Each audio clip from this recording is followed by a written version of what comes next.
Ella estaba sentada al otro lado de la sala, con una sonrisa que nunca le había visto antes. No era la sonrisa de mi esposa. Era la sonrisa de alguien que cree que ya ganó. Se inclinó hacia su abogado, dijo algo en voz baja, y los dos se rieron. Luego levantó la vista hacia mí, directamente a mis ojos, y dijo en voz alta, sin vergüenza, sin dudarlo ni un segundo: «Hoy es el mejor día de mi vida». El salón quedó en silencio. La jueza Hortensia levantó la vista de sus papeles. El asistente dejó de escribir. Yo no moví ni un músculo. Adriana siguió hablando, con esa voz que yo conocía tan bien, esa voz que usaba cuando estaba segura de algo. «Voy a salir de aquí con la casa, con los hijos, y con la mitad de la empresa que él construyó. Todo». En la galería, al fondo de la sala, Orlando estaba sentado con los brazos cruzados. Sonrió. Una sonrisa irónica, lenta, como la de alguien que ya sabe cómo termina la película. Me miró fijo, como diciéndome: «Ya perdiste, viejo».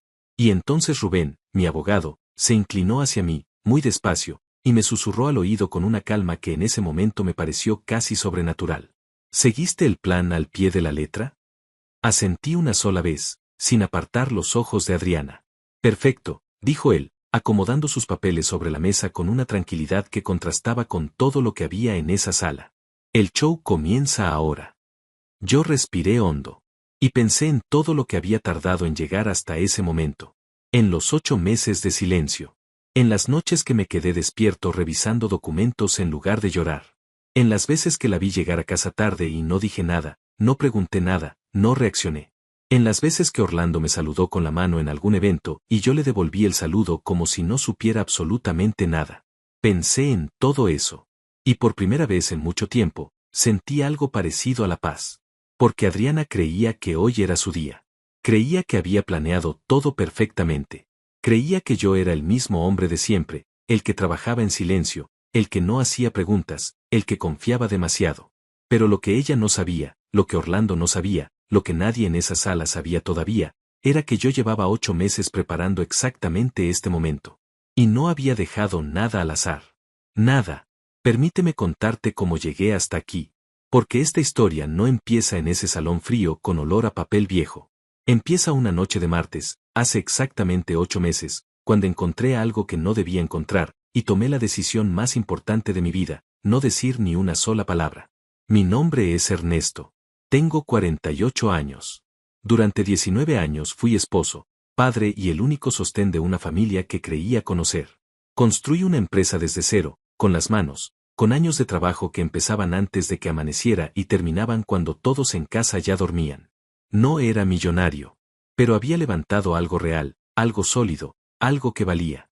Algo que ahora Adriana quería partir por la mitad y llevarse como si fuera suyo. Adriana y yo nos conocimos cuando los dos teníamos 29 años. Ella era profesora de idiomas. Yo acababa de abrir mi primera oficina con un préstamo que tardé 4 años en pagar. Nos casamos rápido, quizás demasiado rápido, pero en ese momento yo estaba convencido de que había encontrado a la persona correcta. Tuvimos 2 hijos. Ángela, que ahora tiene 16 años, y David, que tiene 13. 2 hijos que en ese momento estaban en casa con mi cuñada, sin saber que su padre estaba sentado en una sala de audiencias a punto de ver cómo su madre intentaba destruirlo. Durante años, yo trabajé. Adriana dejó de trabajar cuando nació Ángela y nunca volvió. No porque yo se lo pidiera, sino porque ella quiso. Yo nunca le reproché nada. Nunca le pedí cuentas. Nunca le pregunté en qué gastaba el dinero que le transfería cada mes, que no era poco. Confiaba en ella. O creía que confiaba. Los primeros 15 años fueron normales. No perfectos, pero normales. Había distancia, había silencios, había noches en que los dos estábamos en la misma cama mirando el techo sin decir nada. Pero yo lo atribuía al cansancio, a la rutina, a esa cosa invisible que le pasa a los matrimonios cuando los años se acumulan y la vida cotidiana aplasta todo lo demás. Fue en el año 16 cuando empecé a notar cosas pequeñas. Cosas que en ese momento no supe leer. El teléfono que siempre estaba boca abajo sobre la mesa. Las salidas con amigas que antes eran una vez al mes y de repente eran 3 veces por semana. La forma en que a veces me miraba durante la cena, no con amor ni con indiferencia, sino con algo que yo no sabía nombrar. Algo parecido a la culpa. O al alivio de que yo no preguntara. Yo no pregunté. Nunca pregunté. Hasta que una noche de martes, hace 8 meses, sin buscar nada, sin sospechar nada en particular, encontré algo que lo cambió todo. Y desde ese momento, mi vida se dividió en dos partes muy claras, lo que fui antes de esa noche, y lo que me convertí después. Pero eso te lo cuento en un momento. Porque primero necesito que entiendas algo importante. Cuando la gente descubre una traición, la reacción natural es explotar. Gritar. Confrontar. Tirar cosas. Llamar a alguien llorando a las 3 de la mañana. Yo lo entiendo. Es humano. Es lo que el dolor hace con nosotros cuando llega de golpe y sin aviso. Pero yo no hice nada de eso. Y esa decisión, esa única decisión de quedarme callado esa noche y todas las noches que siguieron, fue lo que determinó todo lo que pasó después en esa sala de audiencias. Adriana pensaba que me tenía. Orlando pensaba que habían ganado antes de que el juego empezara. Y Rubén, mi abogado, el único que sabía todo, estaba sentado a mi lado con una carpeta llena de cosas que iban a hacer que ese día fuera recordado por mucho tiempo. Solo que no de la manera en que Adriana esperaba. Era un martes completamente ordinario. Eso es lo que más me impacta cuando lo recuerdo. No fue un día especial. No hubo señales. No llovió, no tronó, no pasó nada en el mundo que me avisara que esa noche iba a ser el antes y el después de mi vida entera. Llegué a casa a las 9:30 de la noche. Tarde, como siempre. Había tenido una reunión larga con un proveedor que se extendió más de lo previsto, y en el camino paré a comprar algo de cenar porque sabía que a esa hora ya no había nada en la cocina. Adriana no cocinaba cuando yo llegaba tarde. Esa era una de esas reglas no escritas que los matrimonios van construyendo con los años sin que nadie las declare en voz alta. Entré en silencio. La luz del pasillo estaba apagada. Ángela y David ya dormían. La casa tenía ese silencio espeso que solo existe cuando todos descansan menos tú. Fui a la cocina. Puse la bolsa sobre la mesa. Me serví un vaso de agua. Y entonces escuché algo. No era un ruido fuerte. Era casi nada. Una vibración corta, repetida, que venía del sillón de la sala. Me asomé. Adriana no estaba ahí. Pero su teléfono sí. Lo había dejado cargando en el sillón, enchufado a la pared, boca arriba. Cosa que nunca hacía. Siempre lo dejaba boca abajo, en todos lados, en la mesa del comedor, en el buró, en el baño. Siempre boca abajo. Pero esa noche no. La pantalla se iluminó con un mensaje. No lo busqué. No fui a buscarlo. Solo estaba ahí, visible, encendido, con el nombre de quien lo mandaba perfectamente legible desde donde yo estaba parado. Orlando. Y el mensaje decía solamente, mañana. A la misma hora. Te extraño. Me quedé inmóvil. No sé cuánto tiempo estuve así, parado en la entrada de la sala, con el vaso de agua en la mano, mirando esa pantalla que ya se había apagado. Podría haber sido 1 minuto. Podría haber sido 10. No lo sé. El tiempo hace cosas extrañas cuando algo te golpea en el centro del pecho y te saca el aire. Lo primero que sentí no fue rabia. Fue una especie de claridad fría. Como cuando enciendes una luz en un cuarto oscuro y de repente puedes ver exactamente dónde está cada cosa. Todo lo que antes era confuso de repente tenía forma. Los teléfonos boca abajo. Las salidas frecuentes. Las miradas durante la cena. La distancia que yo había atribuido al cansancio y a los años. No era cansancio. Era otra persona. Escuché pasos en el pasillo. Adriana venía del baño. Apagué la luz de la sala, tomé mi bolsa de la cocina y subí las escaleras despacio, sin hacer ruido, sin decir nada. Me metí en la habitación, me senté en el borde de la cama en la oscuridad, y esperé a que ella subiera. Adriana entró al cuarto, me vio sentado, y me preguntó si todo estaba bien. Le dije que sí, que solo estaba cansado. Ella se metió a la cama. En 10 minutos estaba dormida. Yo no dormí en toda la noche. Y mientras la escuchaba respirar a mi lado, tomé la decisión más importante que había tomado en mi vida. No iba a decir nada. No esa noche. No la siguiente. No hasta que supiera exactamente con qué estaba tratando, exactamente hasta dónde llegaba esto, exactamente qué era lo que tenía enfrente.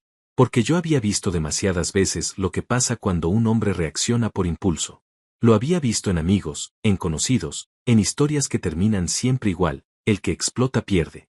Pierde la cabeza, pierde la narrativa, pierde el control de la situación. Y en ese momento, lo único que yo tenía claro era que no podía permitirme perder nada. Tenía una empresa. Tenía 2 hijos. Tenía 19 años de vida construida. No iba a destruirlo todo en una noche de rabia. Al día siguiente actué con normalidad. Me levanté, desayuné con los niños, le di un beso a Adriana en la mejilla antes de salir, como siempre. Ella me sonrió. Una sonrisa tranquila, despreocupada, la sonrisa de alguien que no sabe que el mundo acaba de cambiar. Llegué a la oficina y lo primero que hice fue llamar a David. David es mi mejor amigo desde hace más de 20 años. No el David de la audiencia, no confundas, ese era mi hijo. Este David es otra persona, un amigo de toda la vida, alguien que me conoce mejor que yo mismo en muchos sentidos. Había sido testigo de mi boda. Había estado en el hospital cuando nacieron mis hijos. Era el tipo de amigo que contesta el teléfono a cualquier hora sin preguntar por qué. Le dije que necesitaba verlo. Solo eso. Él no preguntó más. Me dijo que nos viéramos a la hora del almuerzo. Nos sentamos en un café lejos de la oficina, lejos del barrio donde vivíamos, lejos de cualquier lugar donde alguien pudiera reconocernos. Le conté lo que había visto. Solo eso, solo el mensaje, nada más, porque en ese momento eso era todo lo que tenía. David me escuchó sin interrumpirme. Cuando terminé, se quedó callado unos segundos y luego dijo algo que me quedó grabado para siempre. Ernesto, lo que hagas en las próximas semanas va a determinar todo lo que venga después. No reacciones. Investiga. Tenía razón. Y entonces David me dio un nombre. Rubén. Rubén era abogado especialista en derecho familiar y protección patrimonial. David lo había conocido años atrás en un caso complicado y me dijo que era el mejor que había visto trabajar. No el más famoso. No el más caro. El mejor. Lo llamé esa misma tarde. Rubén me recibió 2 días después en su oficina. Era un hombre de unos 55 años, tranquilo, con lentes de armazón delgada y una forma de hablar que transmitía exactamente lo opuesto al pánico que yo sentía por dentro. Me escuchó durante 40 minutos sin interrumpirme. Tomó notas. Cuando terminé, cerró su libreta, me miró y me dijo algo que cambió completamente mi forma de entender lo que estaba viviendo. El error más costoso que comete un hombre en su situación es actuar antes de documentar. Usted no tiene nada todavía. Solo un mensaje. Eso no es suficiente. Necesitamos construir un expediente. Le pregunté cuánto tiempo tomaría eso. Me respondió sin dudar, el tiempo que sea necesario. Usted puede aguantar vivir en esa casa sin reaccionar. Pensé en Ángela. Pensé en David, mi hijo. Pensé en la empresa. Puedo, le dije. Y así empezó todo. Durante las semanas siguientes, aprendí a observar de una manera que nunca había practicado. Aprendí a estar presente sin estar visible. A escuchar sin parecer que escuchaba. A notar detalles que antes me pasaban completamente desapercibidos. Por ejemplo, descubrí que Adriana salía los martes y los jueves con la excusa de una clase de yoga que supuestamente había empezado 3 meses atrás. Nunca me había dicho nada de esa clase. Un día, mientras revisaba el estado de cuenta de la tarjeta compartida, noté que no había ningún cobro de ningún gimnasio ni estudio de yoga. Nada. Ni un solo pago en 3 meses. Lo anoté. También noté que cada vez que Orlando aparecía mencionado en alguna conversación, en alguna reunión de negocios, en algún contexto cualquiera, Adriana cambiaba sutilmente el tema o simplemente no reaccionaba. Demasiado sin reacción. Como alguien que ha practicado no reaccionar. Lo anoté también. Rubén me había dicho algo desde el principio que se convirtió en mi mantra durante esos meses. No busques confirmar lo que ya sabes. Busca descubrir lo que todavía no sabes. Porque lo que todavía no sabes es probablemente lo más importante. Tenía razón. Porque lo que yo todavía no sabía en ese momento era mucho peor que un simple mensaje en un teléfono. Mucho peor. Y estaba a punto de descubrirlo. Hay un tipo de dolor que no grita. No te dobla en dos, no te hace llorar en el baño, no te quita el sueño de golpe. Es un dolor silencioso, frío, que se instala despacio en el centro del pecho y se queda ahí, quieto, como una piedra que aprendes a cargar porque no tienes otra opción. Eso fue lo que sentí durante esos meses. Todos los días me levantaba, desayunaba con mis hijos, le daba un beso a Adriana, salía al trabajo, hacía mi vida. Y nadie, absolutamente nadie que me mirara desde afuera, hubiera podido imaginar lo que estaba pasando por dentro. Lo que estaba construyendo en silencio. Lo que estaba descubriendo, capa por capa, como quien pela algo que por fuera parece ordinario y por dentro está completamente podrido. Rubén me había dado instrucciones claras desde el principio. Nada de confrontaciones. Nada de cambios bruscos de comportamiento. Nada que pudiera alertar a Adriana de que algo había cambiado en mí. Tenía que seguir siendo el mismo Ernesto de siempre. El que trabajaba demasiado. El que llegaba tarde. El que no hacía preguntas. Y lo fui. Dios mío, lo fui. Hubo noches en que Adriana llegaba a casa con ese brillo en los ojos que yo ya sabía que no era por mí, y yo le preguntaba cómo le había ido, y ella me contaba alguna historia inventada sobre su tarde, y yo asentía, y sonreía, y le decía que qué bien, y por dentro sentía algo que no sé si llamar rabia o tristeza o simplemente la conciencia brutal de que estaba viviendo al lado de una extraña. Pero me quedaba callado. Porque Rubén tenía razón. Y David tenía razón. Y yo lo sabía. Fue en la cuarta semana cuando las cosas empezaron a ponerse más serias. Rubén me había sugerido contratar a alguien que pudiera documentar los movimientos de Adriana de manera discreta y legal. No me dio detalles innecesarios. Solo me dijo que había personas que hacían ese trabajo con profesionalismo, que todo lo que se obtuviera sería manejado dentro del marco legal, y que los resultados me los presentaría él directamente en nuestras reuniones semanales. Acepté. La primera reunión después de eso fue un jueves por la tarde. Rubén puso sobre su escritorio una carpeta delgada, todavía no muy gruesa, y me dijo que empezáramos por el principio. Lo de Orlando no era nuevo. Eso fue lo primero que me dijo. No era nuevo. Llevaba, según lo que habían podido establecer hasta ese momento, aproximadamente 2 años. 2 años. Mientras yo trabajaba 12 horas diarias para sostener una casa, pagar colegios, construir una empresa, Adriana llevaba 2 años con Orlando. Me quedé mirando la carpeta sin decir nada. 2 años. Hice el cálculo mental en ese momento, sentado frente a Rubén, y me di cuenta de que 2 años atrás había sido uno de los mejores periodos de mi empresa. Habíamos cerrado un contrato importante, habíamos crecido, yo había llegado a casa una noche con una botella de vino para celebrar y Adriana había brindado conmigo con una sonrisa. Esa misma Adriana. En ese mismo momento. Ya estaba con Orlando. Respiré hondo. Hay más, dijo Rubén. Siempre hay más. Orlando no era simplemente el amante de mi esposa. Orlando era socio mayoritario de una empresa competidora en el mismo sector en que yo operaba. Llevaba años intentando entrar en mercados donde yo ya tenía presencia. Y según lo que Rubén había comenzado a rastrear, había ciertos movimientos en los contratos de mi empresa que no cuadraban del todo. Pequeñas cosas. Detalles que por separado no significaban nada, pero que juntos empezaban a dibujar algo que me heló la sangre. Clientes que habían dejado de renovar contratos sin una razón clara. Un proveedor clave que de repente había preferido trabajar con la competencia después de años de relación con nosotros. Información sobre licitaciones que yo había perdido por márgenes muy pequeños, como si alguien hubiera sabido exactamente cuánto estaba ofreciendo yo y hubiera ofrecido un poco menos. Le pregunté a Rubén directamente si estaba diciendo lo que yo creía que estaba diciendo. Me miró un momento antes de responder. Todavía no tengo pruebas concretas de nada en este punto. Solo patrones. Pero los patrones son suficientemente consistentes como para que sigamos mirando en esa dirección. Salí de esa reunión caminando despacio por la calle, con las manos en los bolsillos, mirando el suelo. No llamé a nadie. No fui a ningún bar a ahogar nada. Fui al parque que estaba a 3 cuadras de la oficina de Rubén, me senté en una banca, y estuve ahí un rato largo mirando a la gente pasar. Pensé en mis hijos. Pensé en Ángela, que en ese momento estaba en su último año antes de la universidad, con proyectos, con sueños, con toda la vida por delante. Pensé en David, mi hijo, que todavía era un niño en muchos sentidos, que todavía me abrazaba cuando llegaba a casa, que todavía me pedía que me sentara con él a ver películas los viernes por la noche. Y pensé que todo lo que yo había construido, todo el esfuerzo, todos los años, toda la vida, estaba siendo usada en mi contra por la misma persona que había prometido estar a mi lado. Esa noche llegué a casa, cené con la familia, ayudé a David con una tarea de matemáticas, le di las buenas noches a Ángela, y cuando Adriana se acostó a mi lado y apagó la luz, yo me quedé mirando el techo en la oscuridad con un nivel de claridad mental que nunca antes había sentido. No iba a perder. No podía permitirme perder. Las semanas siguientes fueron las más intensas de ese proceso.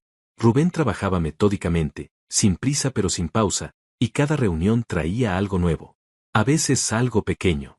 A veces algo que me golpeaba como un puñetazo. Descubrí, por ejemplo, que Adriana había abierto una cuenta bancaria a su nombre 2 años atrás, más o menos en la misma época en que comenzó lo de Orlando, en un banco diferente al que usábamos juntos. A esa cuenta habían ingresado, durante esos 2 años, transferencias periódicas de montos que iban entre los 800 y los $1,200 mensuales. No eran transferencias que yo hubiera autorizado. No salían de ninguna cuenta que yo controlara directamente. Rubén siguió el rastro. Tardó 3 semanas en completar ese hilo. Y cuando me presentó los resultados, tuve que pedirle que me repitiera lo que había dicho porque no podía creer que lo estaba escuchando bien. El dinero venía de una cuenta empresarial. Una cuenta que estaba vinculada a gastos operativos de mi propia empresa. Gastos que habían sido aprobados por una persona que tenía acceso administrativo a ciertos fondos. Una persona de confianza. Una persona que llevaba años trabajando conmigo. No voy a decir el nombre todavía, porque esa parte de la historia tiene su propio momento. Pero en ese instante, sentado frente a Rubén con esa carpeta sobre el escritorio, entendí que lo que había empezado como la traición de una esposa era en realidad algo mucho más grande, mucho más calculado, mucho más frío. Esto no había sido un accidente. Esto había sido construido, planificado, ejecutado durante 2 años mientras yo miraba hacia otro lado. Le pregunté a Rubén cuánto tiempo más necesitábamos. Me dijo que teníamos suficiente para empezar a construir la defensa patrimonial de inmediato, que en paralelo seguiríamos documentando, que cuando llegara el momento, y ese momento iba a llegar, íbamos a entrar a esa sala con todo. ¿Todo?, le pregunté. Todo, repitió. Y por primera vez en semanas, algo dentro de mí se acomodó en su lugar. No era alivio. No era felicidad. Era algo más parecido a la determinación. A esa calma que llega cuando dejas de tener miedo y empiezas a tener un plan. Adriana seguía llegando a casa los martes y los jueves con sus excusas de yoga. Seguía dejando el teléfono boca abajo. Seguía mirándome durante la cena con esa mezcla de culpa y alivio que yo ya sabía leer perfectamente. Y yo seguía siendo el mismo Ernesto de siempre. Sonreía. Preguntaba cómo le había ido. Asentía. Apagaba la luz. Y esperaba.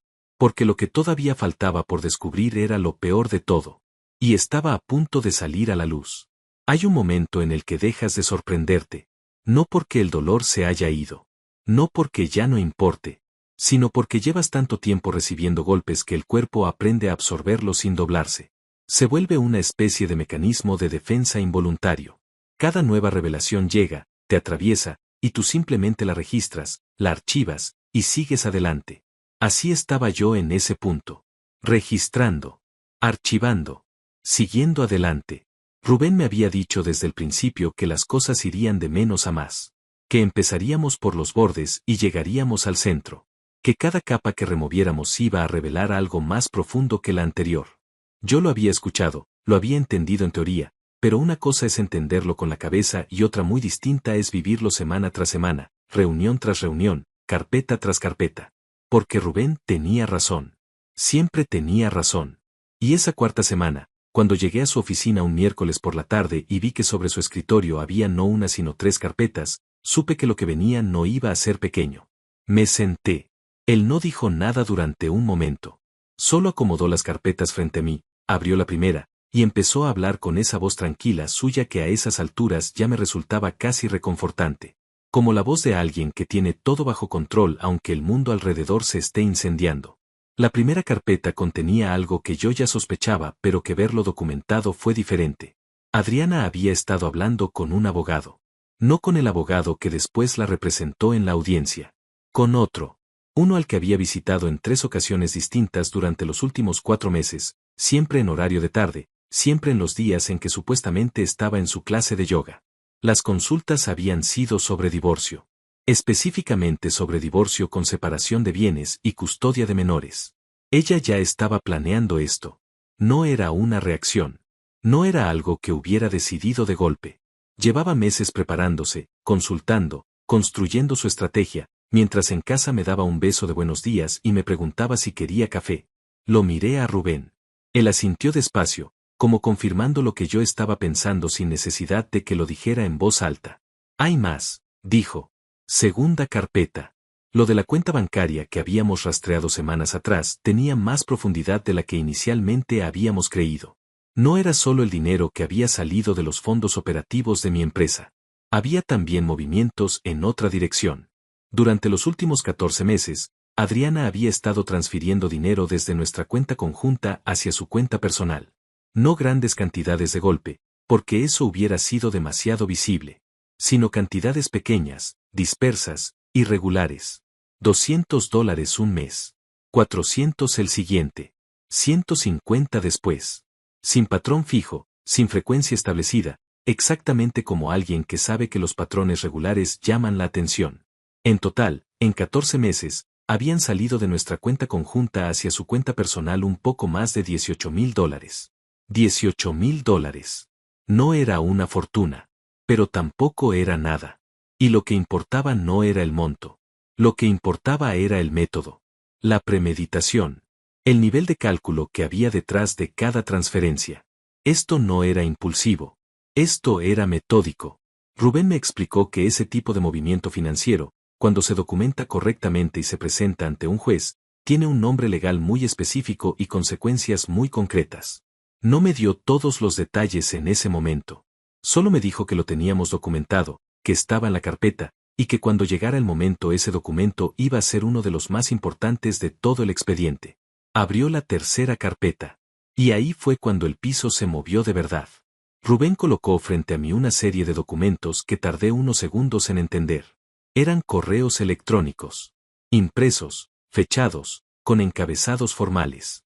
Los miré de arriba a abajo intentando entender de dónde venían, a quién pertenecían. Me lo explicó despacio.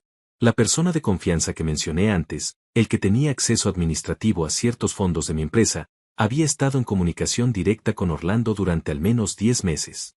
No en comunicación personal, no en conversaciones casuales.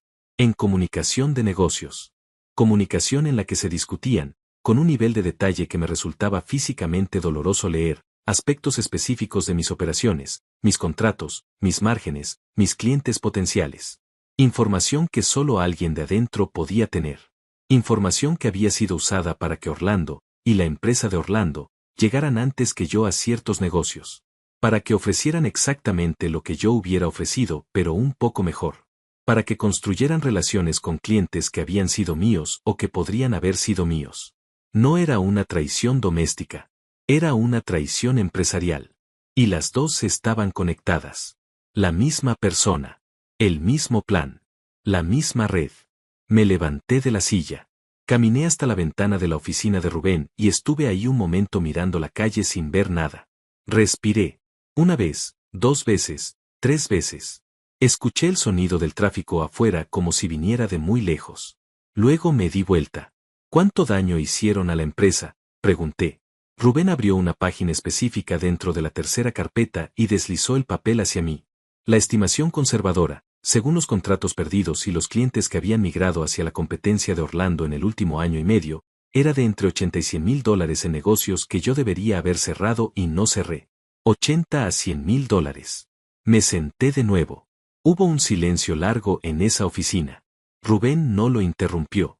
Creo que sabía que yo necesitaba ese silencio. Que había cosas que procesar que no se podían procesar mientras alguien estaba hablando. Pensé en todas las noches que me había quedado trabajando tarde intentando entender por qué ciertos contratos no cerraban. Pensé en las reuniones donde había sentido que llegaba con toda la preparación del mundo y aún así algo fallaba. Pensé en los momentos de duda, en las noches en que me pregunté si estaba perdiendo el toque, si la empresa estaba declinando, si yo estaba haciendo algo mal. No estaba haciendo nada mal. Me estaban saboteando. Desde adentro. Con información que yo había construido durante años. Con el acceso que yo mismo había dado por confianza. Le pregunté a Rubén qué pasaba con esa persona. Con el que tenía acceso a los fondos y a la información. Me dijo que eso dependía de lo que yo quisiera hacer. Que había suficiente documentación para una demanda civil y posiblemente para una denuncia penal.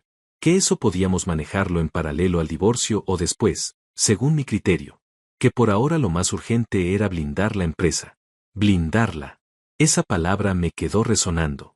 Rubén me explicó lo que eso significaba en términos prácticos. Había una serie de movimientos legales que era necesario hacer antes de que el proceso de divorcio avanzara formalmente. Reestructuraciones, transferencias legítimas, documentación de propiedad intelectual, separación clara entre mis activos personales y los activos empresariales. Todo dentro de la ley, todo perfectamente documentable, todo diseñado para que cuando Adriana y su abogado llegaran a la audiencia exigiendo la mitad de la empresa, se encontraran con algo muy diferente a lo que esperaban. ¿Ella puede anticipar esto?, le pregunté.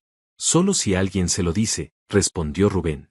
¿Hay alguien que pueda decírselo? Pensé. No, dije. Nadie sabe lo que estamos haciendo.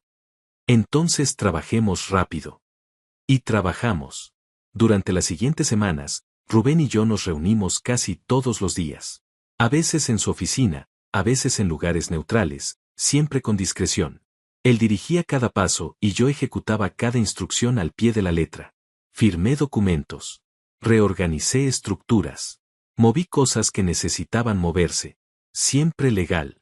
Siempre documentado. Siempre con fecha y firma y testigos cuando era necesario. Mientras tanto, en casa, Adriana seguía siendo Adriana. Una noche, mientras cenábamos, me preguntó cómo iba la empresa. Le dije que bien, que estábamos en un periodo tranquilo. Ella asintió y cambió el tema. Orlando le había dicho que la empresa valía más de lo que yo le decía. Yo lo sabía porque Rubén me lo había confirmado. Ella había consultado con su abogado usando una valoración que alguien le había pasado. Una valoración que estaba basada en información interna. Sonreí para adentro. Porque esa valoración, esa información que Orlando le había pasado a Adriana para que llegara a la audiencia creyendo que sabía exactamente lo que había sobre la mesa, estaba desactualizada. Estaba basada en una estructura que ya no existía. En activos que ya habían sido reorganizados. Adriana iba a llegar a esa audiencia convencida de que sabía todo. Y no iba a saber nada. Faltaban pocas semanas para la audiencia cuando Rubén me miró durante una de nuestras reuniones y me preguntó si estaba listo. Le dije que sí. Me preguntó si había alguna duda, algún cabo suelto, algo que me preocupara. Pensé un momento. Solo una cosa, le dije. ¿Estás seguro de que va a funcionar? Rubén cerró su carpeta, se quitó los lentes, y me miró directamente a los ojos. Ernesto, dijo, cuando esa sala vea lo que tenemos, la única pregunta que va a quedar es cuánto le va a costar a ella haber subestimado a un hombre como usted. No dije nada. Pero algo dentro de mí terminó de acomodarse en su lugar. Dicen que la calma antes de la tormenta es engañosa. Que parece paz pero en realidad es tensión acumulada que todavía no encontró su forma. Que el aire quieto no significa que no hay viento, sino que el viento está esperando. Contenido. Listo.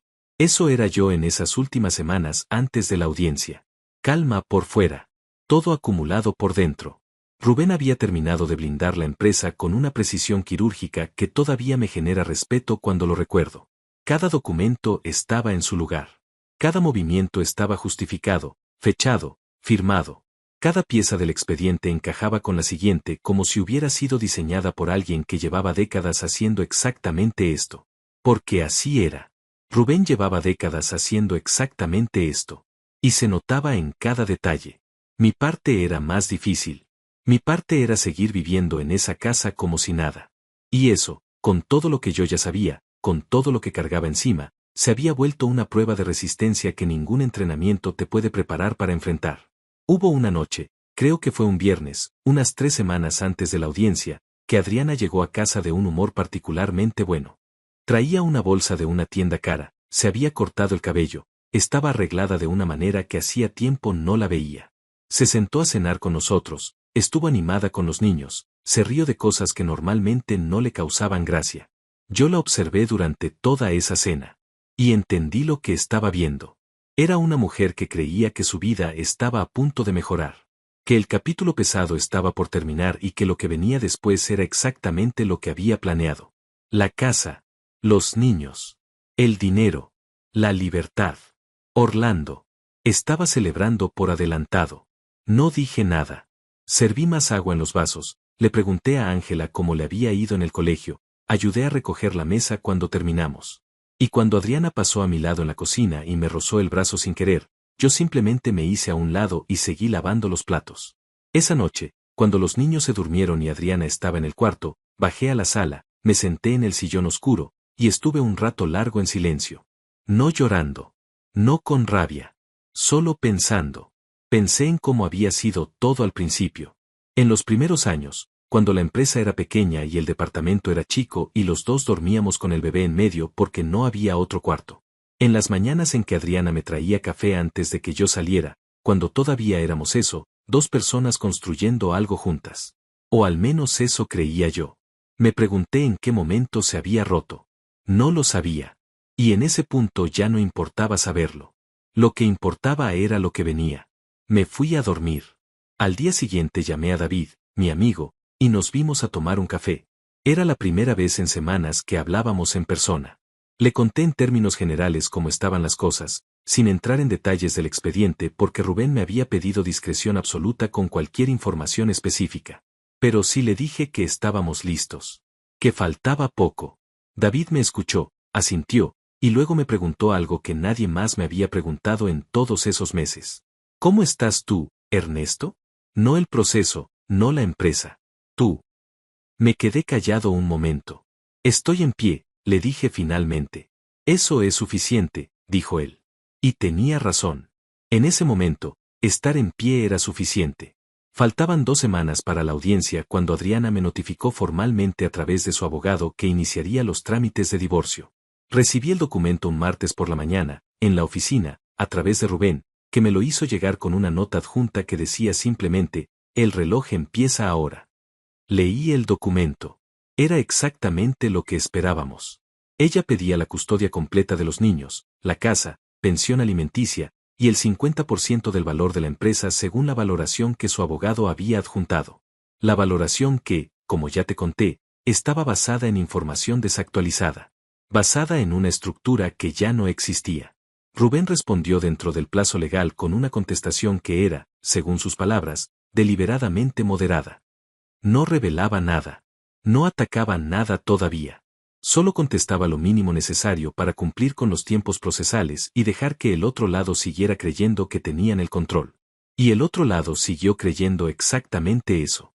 Sé lo que pasó en esas 2 semanas porque después, mucho después de que todo terminó, me enteré de algunos detalles que en ese momento no conocía.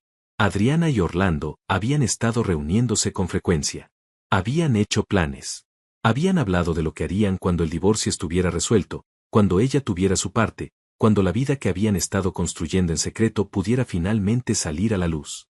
Orlando le había dicho que iba a ser fácil, que yo era un hombre predecible, que no me iba a defender bien, que probablemente ni siquiera tendría un buen abogado porque nunca había necesitado uno y no sabría cómo encontrarlo, que en estos casos el que llega más preparado gana, y ellos habían llegado más preparados. Eso le dijo Orlando. Y Adriana lo creyó. Porque le convenía creerlo. Porque 19 años de matrimonio le habían dado una imagen de mí que era real en muchos sentidos pero incompleta en uno muy importante. Ella me conocía como esposo, como padre, como proveedor. Pero no me conocía como adversario. Nunca había tenido razones para verme en ese rol. Hasta ahora. La semana antes de la audiencia fue la más larga de todas. Los días pasaban despacio, como si el tiempo hubiera decidido hacer más pesado cada hora. Yo iba al trabajo, atendía mis cosas, llegaba a casa, cenaba con los niños. Todo normal. Todo exactamente igual que siempre. Pero había algo diferente que solo yo podía sentir. Era como estar parado en el borde de algo muy alto, mirando hacia abajo, sabiendo que en unos días ibas a saltar, y que habías revisado el paracaídas 20 veces y estaba perfecto, pero aún así el cuerpo registraba la altura y el corazón latía más rápido de lo habitual. Una noche, 4 días antes de la audiencia, Adriana me preguntó si había recibido la notificación de su abogado. Le dije que sí. Me preguntó si tenía abogado. Le dije que sí. Hubo un silencio breve. Luego me dijo, con una voz que intentaba sonar neutra pero que tenía un filo muy particular, que esperaba que todo pudiera resolverse de manera civilizada. Que no quería que esto se volviera algo feo. Que al final los dos queríamos lo mejor para los niños. La miré. Asentí. Por supuesto, le dije. Yo también quiero que todo sea lo más claro posible. Ella no supo leer esa respuesta. No supo que lo más claro posible para mí significaba algo completamente diferente a lo que ella imaginaba. Se fue al cuarto. Yo me quedé sentado en la mesa de la cocina todavía un rato, con una taza de té que ya estaba fría, mirando la pared.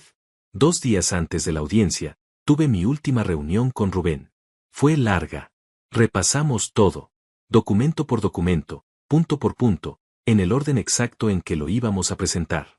Rubén era meticuloso hasta un grado que en otro contexto podría resultar agotador, pero en ese contexto era exactamente lo que yo necesitaba. Cada detalle revisado, cada posible argumento del otro lado anticipado y respondido, cada pieza en su lugar.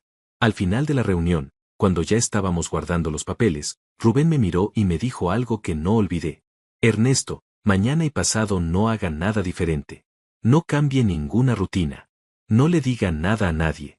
Llegue a esa sala exactamente como llega a cualquier reunión de trabajo. Tranquilo, preparado. Y deje que ellos hablen primero. ¿Por qué dejar que hablen primero?, le pregunté. Sonrió levemente. Porque la gente que cree que ha ganado siempre habla demasiado. Y cada palabra que digan de más va a trabajar para nosotros. Salí de esa oficina con las manos en los bolsillos y caminé hasta mi coche despacio. Era una tarde gris, con nubes bajas, ese tipo de cielo que no llueve pero tampoco deja pasar la luz. Me senté al volante sin encender el motor durante unos minutos. Pensé en Adriana diciendo que ese iba a ser el mejor día de su vida. Pensé en Orlando sonriendo desde la galería con esa sonrisa irónica. Pensé en todo lo que habían planeado. En todo lo que creían que iba a pasar. Y luego encendí el motor, salí del estacionamiento, y fui a casa a cenar con mis hijos por última vez antes de que todo cambiara. Porque al día siguiente, el show comenzaba. Y esta vez, el guión era mío. La mañana de la audiencia amaneció con un sol extraño. De esos soles fríos de invierno que iluminan todo pero no calientan nada. Que entran por la ventana y te hacen pensar por un segundo que el día va a ser bueno, hasta que abres la puerta y el aire te recuerda que es solo luz, que no hay calor detrás. Me levanté a las 6. Antes de que sonara el despertador. Antes de que la casa empezara a moverse. Me quedé unos minutos sentado en el borde de la cama en la oscuridad, con los pies en el suelo frío, respirando despacio. Sin pensar en nada concreto. Solo respirando. Me duché, me afeité con más cuidado que de costumbre, y abrí el armario. Tenía preparado desde la noche anterior lo que iba a ponerme. Rubén me lo había sugerido semanas atrás, casi de pasada, como si fuera un detalle menor, pero yo entendí que no era un detalle menor en absoluto. Llegue como alguien que tiene el control, me había dicho. La ropa habla antes de que usted abra la boca. Traje oscuro, camisa blanca, sin corbata, zapatos que había limpiado la noche anterior hasta que quedaron perfectos. Me miré en el espejo del baño un momento. 48 años. Ojeras que acumulaban 8 meses de noches difíciles. Pero la espalda recta. La mirada quieta. El gesto de alguien que sabe exactamente dónde está parado. Bajé a la cocina. Adriana todavía no había bajado. Los niños estaban con mi cuñada Marta desde la noche anterior, en su casa, con la excusa de que era más práctico dado el día que teníamos por delante. Fue la única cosa en la que Adriana y yo estuvimos de acuerdo durante todo ese proceso. Que los niños no tenían que estar cerca de nada de esto. Me preparé un café. Lo tomé de pie, junto a la ventana, mirando el jardín. El jardín que yo había arreglado durante años, árbol por árbol, planta por planta, los fines de semana cuando no había trabajo urgente. Era un jardín bonito. Silencioso en esa hora de la mañana, con el rocío todavía sobre el pasto. Pensé que probablemente era la última vez que lo veía desde esa ventana. Y curiosamente, eso no me dolió tanto como hubiera esperado. Escuché pasos en la escalera. Adriana entró a la cocina vestida de una manera que me llamó la atención. Llevaba un conjunto formal, azul marino, arreglada como para una entrevista importante. El cabello recogido. Maquillaje cuidado. Pendientes que yo le había regalado en un aniversario, cosa que noté y guardé en silencio. Me miró. Yo la miré. Buenos días, dije. Buenos días, respondió ella. Fue la última conversación normal que tuvimos en esa casa. 4 palabras en total. Después ella se preparó su té, lo tomó de espaldas a mí mirando su teléfono, y cuando terminó agarró su bolso y dijo que se iba, que su abogado la recogía. Salió sin decir nada más. Yo terminé mi café, lavé la taza, la puse a secar, apagué la luz de la cocina, y salí por la puerta trasera. Rubén me estaba esperando en su coche a 2 cuadras de la casa, como habíamos acordado. Cuando me subí, me miró de arriba abajo y asintió una sola vez. Bien, dijo. Solo eso.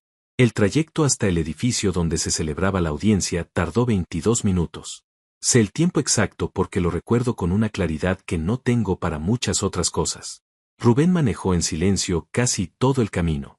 Solo cerca del final me preguntó una vez más si había alguna duda, alguna pregunta, algo que necesitara revisar. Le dije que no. ¿Está listo?, preguntó. Estoy listo. Llegamos 15 minutos antes de la hora indicada. Entramos al edificio, pasamos por el control de seguridad, subimos al tercer piso. El pasillo olía a ese olor institucional que tienen todos los edificios de gobierno en el mundo, una mezcla de papel, desinfectante y tiempo detenido. Nos sentamos en el banco de madera frente a la sala. 5 minutos después llegó Adriana con su abogado. No me miró al entrar. O sí me miró, pero de una manera que era casi peor que no mirar. Esa mirada rápida, evaluativa, que te da a alguien que ya te ha catalogado como un obstáculo que está a punto de ser removido. Me miró, procesó lo que vio, y desvió los ojos hacia su abogado para decirle algo al oído. Su abogado sonrió levemente. Yo los observé sin mover un músculo. Rubén, a mi lado, hojeaba documentos con absoluta tranquilidad, como si estuviera revisando el menú de un restaurante conocido. 10 minutos después llegó Orlando. No como parte del proceso legal, porque él no era parte directa. Llegó como apoyo, como espectador, como alguien que había venido a ver la victoria de cerca. Se instaló en la galería, en la segunda fila, con la chaqueta bien puesta y esa postura de hombre que está exactamente donde quiere estar. Me buscó con la mirada. La encontró. Y sonrió. Esa sonrisa irónica que ya conocía. La de alguien que cree que ya sabe cómo termina todo. Yo no cambié la expresión. Lo miré exactamente el tiempo suficiente para que supiera que lo había visto. Y luego aparté la vista como si no fuera nadie importante. Porque para lo que iba a pasar en esa sala, Orlando no era nadie importante. Era solo un espectador que todavía no sabía que había comprado la entrada al espectáculo equivocado. Nos llamaron a entrar. La sala era más pequeña de lo que yo imaginaba. Una mesa larga, sillas de madera, una tarima elevada donde estaba el escritorio de la jueza Hortensia. Luz fluorescente que hacía que todo pareciera un poco más gris de lo que era. Una asistente con una computadora en la esquina. Una ventana pequeña con vista a un estacionamiento. Nada dramático. Nada que anunciara que lo que iba a pasar ahí adentro era algo que las personas involucradas recordarían por el resto de sus vidas.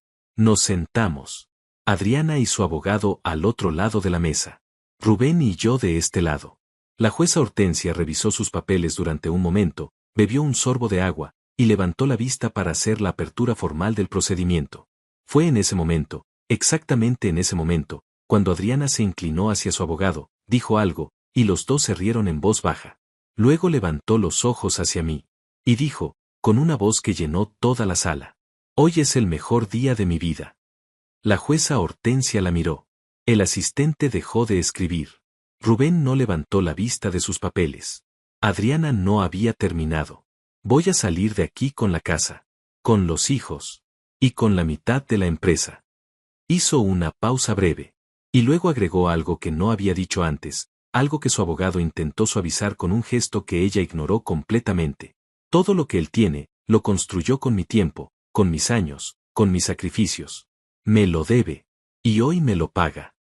En la galería, Orlando se recostó levemente en su silla con una sonrisa en la cara. Los brazos cruzados. El gesto de alguien que disfruta el espectáculo.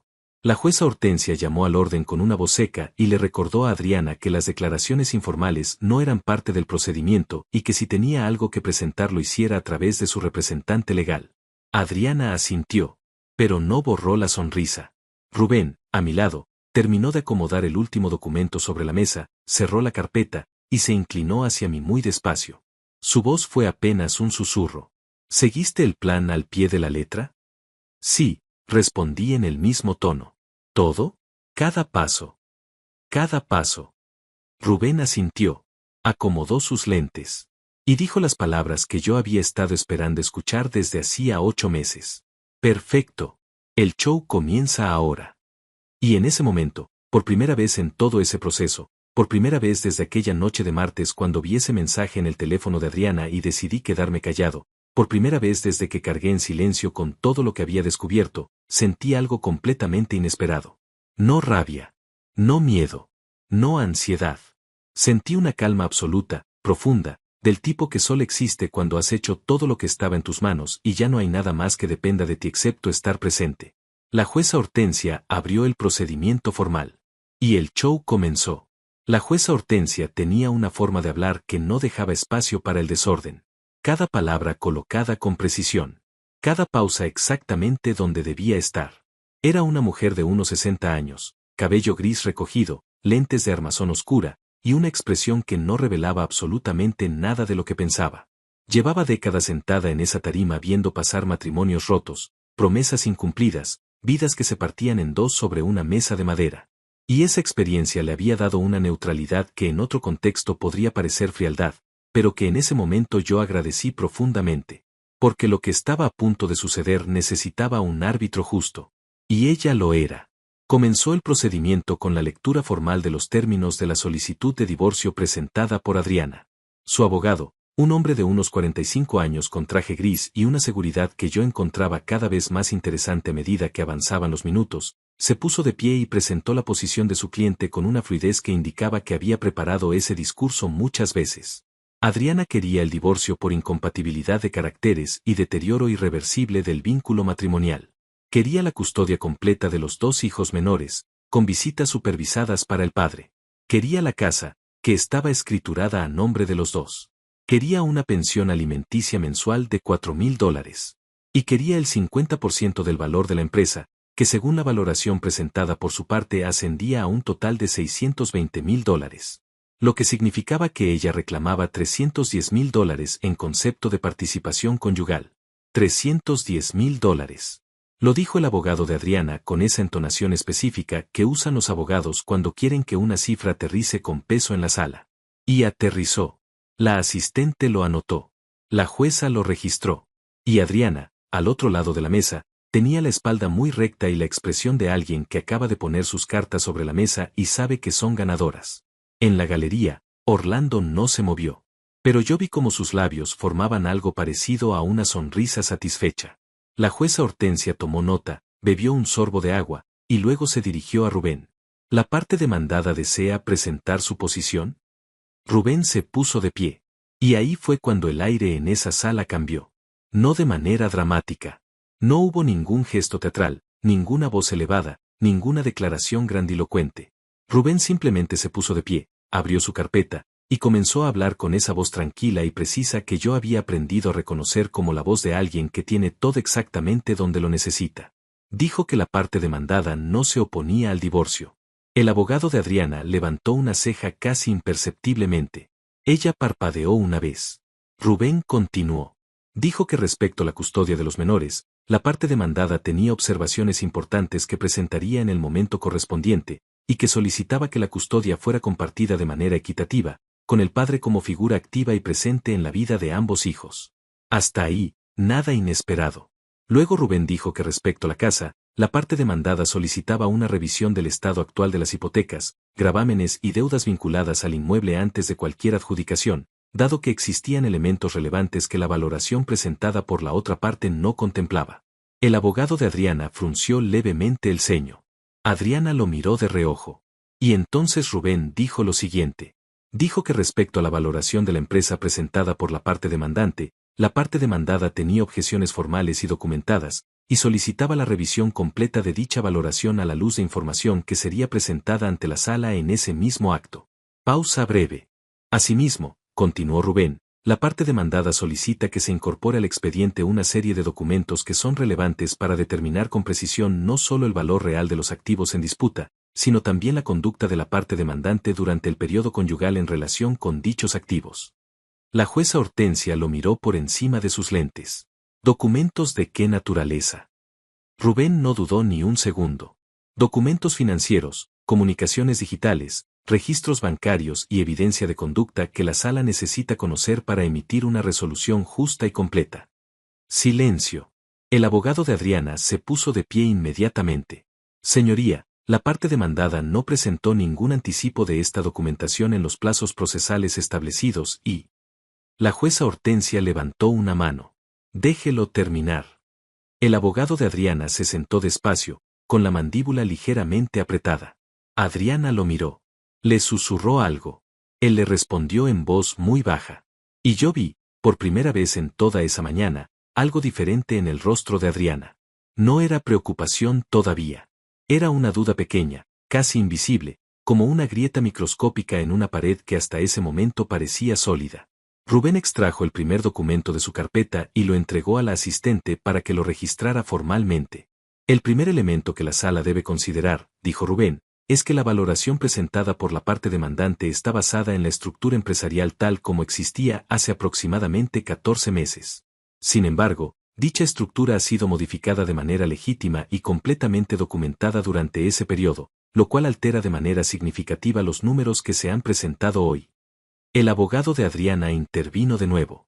Señoría, cualquier modificación realizada durante el proceso de separación podría constituir administración ordinaria del negocio, interrumpió Rubén con una calma absoluta, siempre y cuando esté documentada, fechada y realizada dentro del marco legal vigente.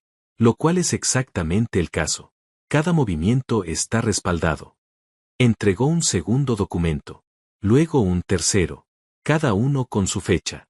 Cada uno con su firma. Cada uno perfectamente en orden. La jueza Hortensia los revisó uno por uno, con esa meticulosidad suya que no se apresuraba por nada ni por nadie.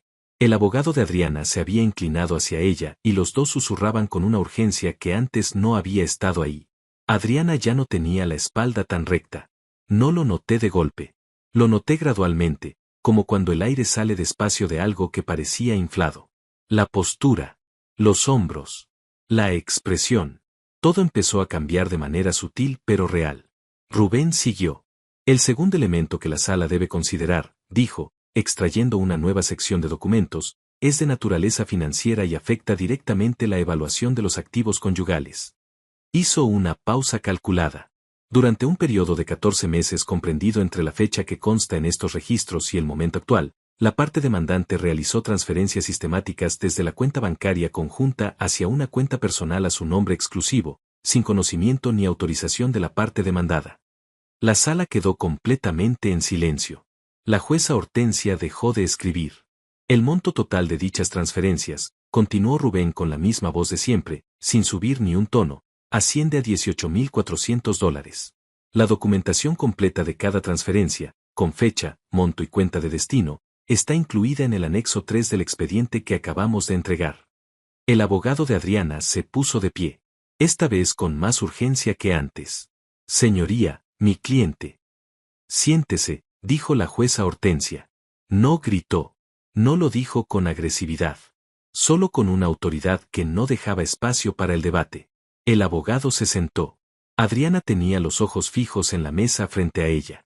Ya no miraba a nadie. Ya no tenía la expresión de alguien que está ganando.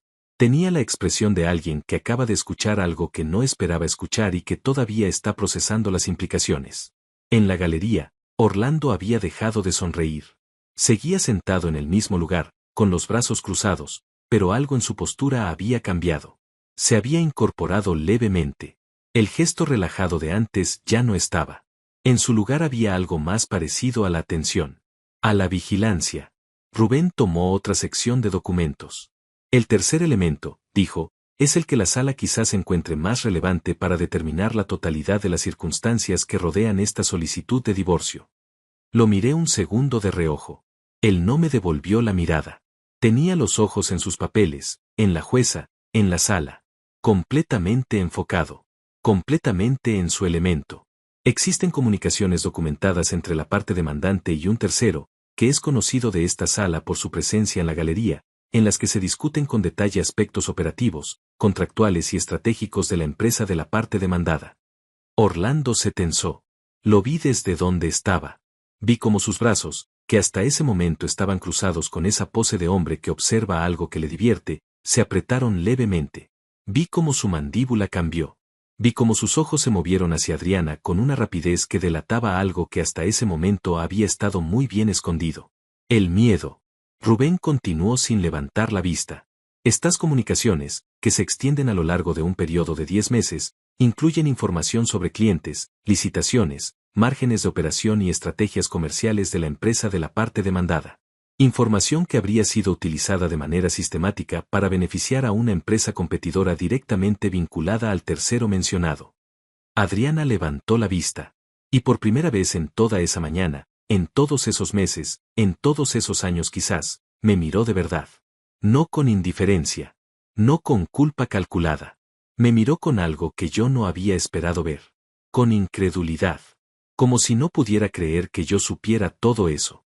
Como si la imagen que tenía de mí, el Ernesto predecible, el que no preguntaba, el que confiaba demasiado, se estuviera desmoronando en tiempo real frente a sus ojos. Yo la sostuve la mirada. Sin rabia. Sin satisfacción todavía. Solo con la calma de alguien que lleva 8 meses esperando exactamente este momento. Rubén puso el último documento de esa sección sobre la mesa y se dirigió a la jueza. Señoría, esto es solo el inicio de lo que tenemos para presentar hoy. Y la jueza Hortensia, que en todo ese tiempo no había cambiado la expresión, se recostó levemente en su silla, juntó las manos frente a ella, y miró al abogado de Adriana con una pregunta en los ojos que no necesitaba ser formulada en voz alta. El abogado de Adriana no tenía respuesta. Todavía. Pero lo peor para ellos estaba a punto de comenzar. Hay un momento en que una sala entera cambia de lado. No es algo que se pueda señalar con exactitud. No hay un instante preciso, una palabra específica, un documento concreto que lo cause. Es algo que sucede de manera acumulativa, como el agua que sube despacio hasta que de repente te das cuenta de que ya no puedes tocar el fondo. Ese momento llegó en esa sala. Y yo lo vi. Vi exactamente cómo el peso de la habitación se desplazó de un lado de la mesa al otro, lento pero irreversible, como una balanza que encuentra su nivel verdadero después de haber estado artificialmente inclinada durante demasiado tiempo. El abogado de Adriana había pedido un receso breve para consultar con su cliente. La jueza Hortensia lo concedió con un gesto que decía que sabía exactamente lo que iba a pasar cuando se reanudara.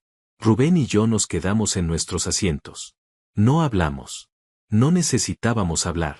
Él revisó sus notas una vez más con esa meticulosidad suya y yo me quedé quieto, con las manos sobre la mesa, mirando al frente. En el rincón de la sala, Adriana y su abogado hablaban en voz baja con una urgencia que no habían tenido al entrar. Ella tenía el ceño fruncido.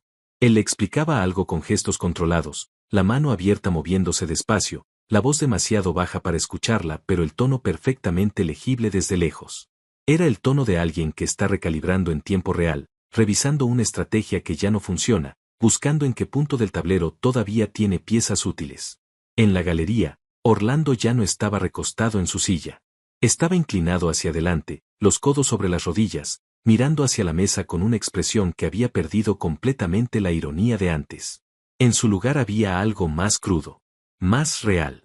La expresión de alguien que llegó a ver una victoria y está empezando a entender que quizás compró la entrada equivocada. Se reanudó la sesión.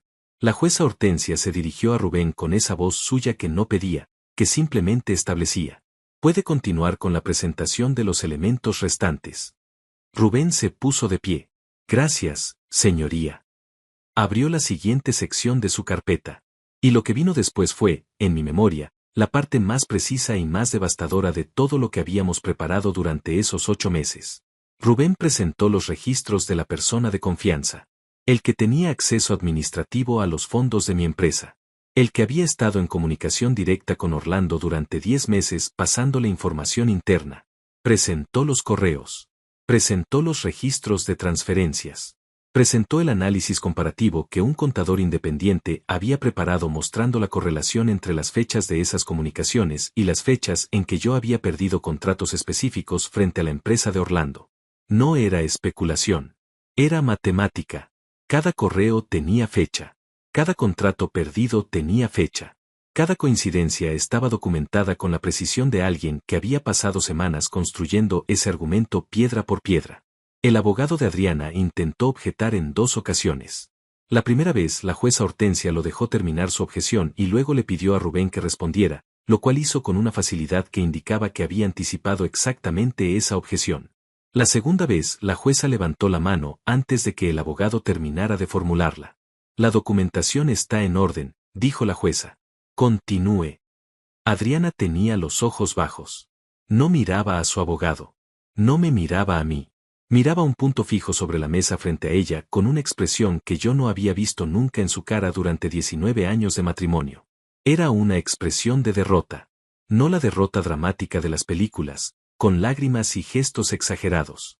Era la derrota silenciosa y real de alguien que entiende, en un momento concreto y sin posibilidad de negación, Que el plan que construyó con tanto cuidado durante tanto tiempo se está desmoronando frente a sus ojos y no hay nada que pueda hacer para detenerlo.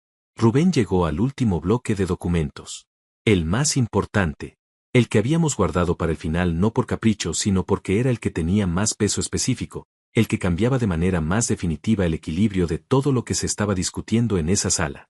Rubén presentó la valoración real y actualizada de la empresa, preparada por un perito independiente contratado por nuestra parte, basada en la estructura actual y no en la que existía 14 meses atrás. El número era significativamente diferente al que el abogado de Adriana había presentado al inicio de la audiencia. No porque la empresa valiera menos en términos absolutos, sino porque la estructura había sido reorganizada de manera legítima y lo que quedaba dentro del perímetro conyugal era una fracción de lo que Adriana había calculado que existía. $310,000 se habían convertido, según la valoración real y actualizada, en una cifra considerablemente menor. El abogado de Adriana palideció. No de manera dramática. Solo ese cambio sutil en el color de la piel que sucede cuando algo que creías sólido se disuelve debajo de tus pies. Intentó argumentar que la reorganización había sido hecha de mala fe para evadir las obligaciones conyugales. Rubén tenía respuesta para eso también. Cada movimiento de reorganización tenía fecha anterior al inicio formal del proceso de divorcio. Cada decisión estaba documentada como parte de la administración ordinaria del negocio. No había ni un solo elemento que pudiera ser interpretado como maniobra evasiva porque no lo era. Era simplemente un hombre que había administrado bien su empresa. Dentro de la ley. Con toda la documentación en orden. La jueza Hortensia estudió los documentos durante varios minutos en silencio. La sala entera esperó. Adriana seguía con los ojos bajos. Su abogado tenía una expresión que intentaba mantenerse neutral pero que no lo lograba del todo. Y Orlando, en la galería, se había recostado de nuevo en su silla pero ya no con la pose de antes. Era la postura de alguien que quiere parecer tranquilo y no lo está. Entonces la jueza habló. Y lo que dijo en los siguientes minutos fue, en términos legales, una enumeración clara y directa de las implicaciones de lo que Rubén había presentado. Respecto a los $18,400 transferidos sin autorización desde la cuenta conjunta, la jueza señaló que eso tendría consecuencias directas en la liquidación de bienes y que podría ser objeto de acciones legales adicionales fuera del proceso de divorcio. Respecto a la documentación sobre el uso de información empresarial confidencial, la jueza señaló que eso excedía el ámbito del divorcio y que la parte demandada tenía el derecho, y quizás la obligación, de presentar esa documentación ante las instancias correspondientes para determinar si existían responsabilidades civiles o penales. Y respecto a la custodia de los menores, la jueza dijo que antes de emitir cualquier resolución necesitaba revisar con detenimiento todos los elementos presentados, pero que la solicitud de custodia exclusiva por parte de la madre quedaba en suspenso hasta nueva evaluación. Adriana levantó la vista en ese momento. Y me miró. No con rabia. No con odio. Con algo mucho más complicado que eso. Con esa mezcla específica de incredulidad y reconocimiento que tiene alguien cuando entiende, de verdad entiende, que subestimó completamente a la persona que tenía enfrente. Me había visto durante 19 años como el hombre que trabajaba, que no preguntaba, que confiaba demasiado, que era predecible. Y yo lo había sido. Hasta que decidí no serlo más. Su abogado pidió la palabra para hacer una última intervención. La jueza se la concedió. Él habló durante 3 minutos con la profesionalidad de alguien que sabe que está perdiendo pero que tiene la obligación de defender a su cliente hasta el final. Presentó algunos contraargumentos que Rubén respondió con la misma calma de siempre, sin alzar la voz, sin ningún gesto de triunfo, solo con datos, con fechas, con documentos. Cuando terminó el intercambio, la jueza Hortensia cerró su carpeta, juntó sus manos frente a ella, y miró a ambos lados de la mesa con esa mirada suya que no revelaba nada pero que lo contenía todo. Esta sala emitirá su resolución formal en el plazo establecido por la ley, dijo. Sin embargo, a la luz de lo presentado hoy, anticipo que las condiciones iniciales solicitadas por la parte demandante difícilmente se sostendrán en los términos planteados. Pausa breve. Ambas partes recibirán notificación formal. Se levanta la sesión. El golpe del mazo sobre la mesa sonó en esa sala pequeña como algo mucho más grande de lo que era. Adriana no se movió durante unos segundos. Su abogado le dijo algo al oído. Ella asintió mecánicamente, recogió sus cosas, se puso de pie. Y antes de salir, antes de cruzar la puerta, se detuvo un momento. No me miró directamente esta vez. Solo se quedó parada un segundo con la mano en el marco de la puerta, de espaldas a mí, como si quisiera decir algo y no encontrara las palabras. Luego salió. Orlando la siguió sin mirarme. Y yo me quedé sentado en esa silla de madera, en esa sala con olor a papel y luz fluorescente, mientras Rubén guardaba sus documentos con la misma tranquilidad con que había entrado, y sentí que algo que había estado apretado en el centro del pecho durante 8 meses, algo duro y pesado y constante, se soltaba despacio. No era alegría todavía. Era algo anterior a la alegría. Era el fin de algo que había sido muy largo y muy pesado. Y el principio de algo que todavía no tenía nombre. Las resoluciones legales no llegan de golpe. Llegan despacio, en documentos formales, con fechas y sellos y lenguaje que a veces parece diseñado para hacer que todo suene menos real de lo que es. Llegan por correo, a través del abogado, en sobres que pones sobre la mesa y abres con una calma que no tenías meses atrás porque ya no necesitas prepararme para el golpe. Ya sabes lo que hay adentro. Ya hiciste el trabajo. La resolución llegó 23 días después de la audiencia. Rubén me llamó esa mañana antes de que yo abriera el sobre. Me dijo que ya lo había revisado y que era exactamente lo que habíamos esperado. Me dijo que me tomara mi tiempo para leerlo, que si tenía preguntas lo llamara, y que cuando estuviera listo celebráramos con un café. Colgué. Abrí el sobre. Lo leí 2 veces. La custodia de Ángela y David sería compartida de manera equitativa, con calendario acordado entre ambas partes y supervisión del juzgado durante el primer año. No custodia exclusiva para Adriana. No visitas supervisadas para mí. Custodia compartida, como yo había pedido desde el principio, porque era lo justo y porque la documentación había dejado claro que yo era un padre presente y responsable. La casa sería sometida a un proceso de liquidación que contemplaba las deudas reales del inmueble, incluyendo la hipoteca pendiente, lo cual reducía significativamente el valor neto disputado. El resultado era mucho menos favorable para Adriana de lo que ella había calculado cuando entró a esa sala convencida de que se llevaba todo. Respecto a la empresa, la valoración presentada por Rubén fue la que prevaleció. No la valoración desactualizada de Orlando. La real. La actual. Lo que Adriana recibió en concepto de participación conyugal fue una fracción de los $310,000 que había reclamado con tanta seguridad esa mañana. Y respecto a las transferencias no autorizadas de $18,400, la resolución establecía que ese monto sería descontado directamente de la liquidación correspondiente a Adriana, más los intereses aplicables. Doblé el documento. Lo puse sobre la mesa. Me serví un café. Y llamé a mis hijos. Ángela contestó primero. Le dije que quería verlos ese fin de semana, que tenía cosas que contarles, que íbamos a estar bien.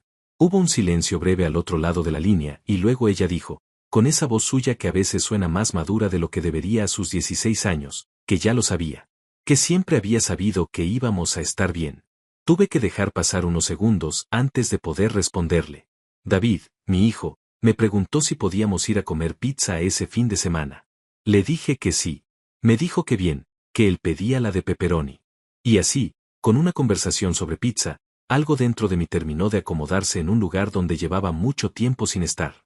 Lo que vino después con Adriana no fue agradable, pero tampoco fue lo que ella esperaba. Esperaba, creo, que yo reaccionara con rabia ahora que todo había terminado. Que le reclamara. Que le dijera todo lo que no había dicho durante esos 8 meses. Esperaba la explosión que nunca llegó mientras vivíamos bajo el mismo techo y que quizás pensaba que solo había sido postergada. Pero no hubo explosión. Le mandé un mensaje a través de Rubén, como correspondía, indicando los términos del calendario de custodia para las próximas semanas. Nada personal. Nada emocional. Solo logística.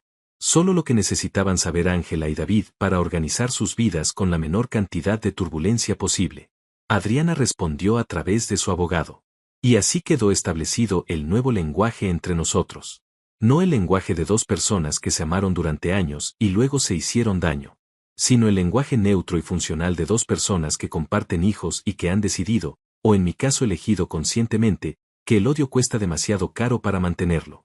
Lo de la persona de confianza, el que había filtrado información de mi empresa a Orlando, lo manejé por separado y con la misma frialdad metódica que había aprendido durante esos meses. Rubén me conectó con un abogado especialista en derecho mercantil. Presentamos la documentación.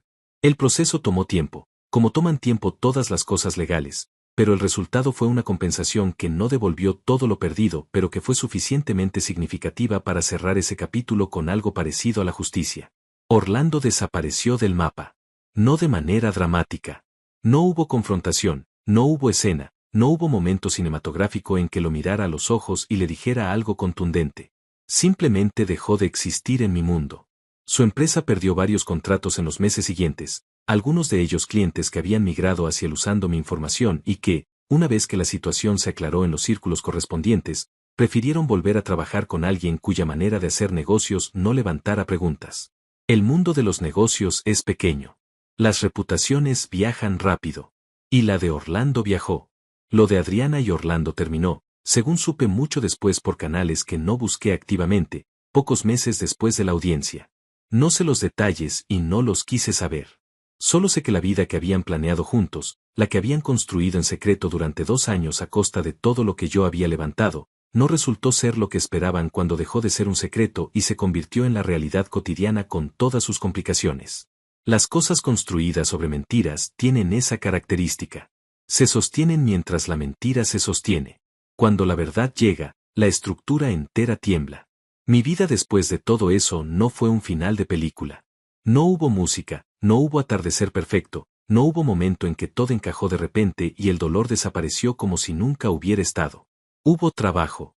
Hubo noches difíciles, especialmente las primeras semanas sin los niños en casa, ese silencio particular que deja una casa cuando las personas que la llenaban no están. Hubo mañanas en que me senté a desayunar solo y el silencio pesaba más de lo habitual. Hubo momentos en que me pregunté si había algo que yo hubiera podido hacer diferente, no para salvar el matrimonio, sino para haber llegado a ese punto con menos daño acumulado. Pero también hubo otras cosas. Hubo un viernes por la noche en que Ángela y David estaban conmigo y los tres nos quedamos viendo una película hasta tarde y me quedé dormido en el sillón y cuando desperté ellos me habían tapado con una cobija sin despertarme. Hubo una mañana en que llegué a la empresa y cerré un contrato importante que hacía meses no podía cerrar porque ya no había nadie filtrando información hacia afuera. Hubo una llamada de David, mi amigo, en que me preguntó cómo estaba y por primera vez en mucho tiempo pude responderle con algo que no era solo en pie. Pude decirle bien. Bien de verdad. La empresa creció. No de golpe, no de manera espectacular, sino de la manera en que crecen las cosas cuando el terreno vuelve a ser sólido y tú puedes construir sobre él sin que alguien esté removiendo los cimientos mientras duermes. Contrato por contrato. Cliente por cliente. Con el mismo trabajo de siempre, pero esta vez sin filtros, sin sabotajes, sin información que viajara a donde no debía. Un día, meses después de que todo había terminado, fui al parque que estaba cerca de la oficina de Rubén. El mismo parque donde me había sentado aquella tarde después de enterarme de lo del espionaje empresarial, cuando el peso de todo lo que había descubierto me había llevado a necesitar aire y silencio y un banco donde sentarme a respirar. Me senté en la misma banca. Miré a la gente pasar durante un rato. Y pensé en todo lo que había pasado desde la última vez que estuve ahí. Los meses de silencio. Las reuniones con Rubén. Los documentos, los registros, las carpetas. La audiencia. La cara de Adriana cuando entendió que yo sabía todo. La cara de Orlando cuando la sonrisa irónica se le cayó sin que pudiera sostenerla. Pensé en mis hijos. Pensé en lo que me quedaba. Y me di cuenta de algo que quizás debía haber sabido antes pero que solo se entiende de verdad cuando lo has vivido desde adentro. La traición más grande no fue que Adriana me engañara. No fue que Orlando usara mi información. No fue el dinero, ni la empresa, ni los contratos perdidos. La traición más grande fue el tiempo. Los años que pasé confiando en algo que no era lo que creía.